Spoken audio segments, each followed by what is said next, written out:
আর একদল কিছু বাড়িয়েছে, এরা বলছে নবীর নামে দুরুদ কিয়াম করলে পরে নবী নাকি শুনতে পায় না, নবী নাকি মাটির সঙ্গে মরে মিশিয়ে গেছে, আর বাড়ি পিটার দরকার আছে নাকি বলছে?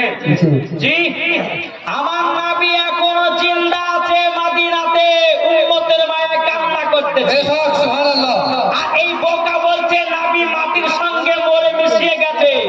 তাইলে বাবাজি সোনামানি, তাইলে জেনে নিতে হবে এর ভিতরে ঈমান আকীদা ঠিক নাই।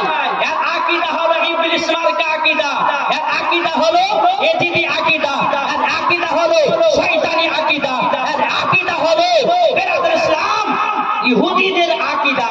তাই বেরাদার, আমরা সুন্নিরা নবীর প্রতি দুরূদ পড়তে থাকি, নবীর প্রতি কিয়াম করতে থাকি, আমার নবী মুস্তাফা শুনতে পাই। সুবহানাল্লাহ, সুবহানাল্লাহ, সুবহানাল্লাহ।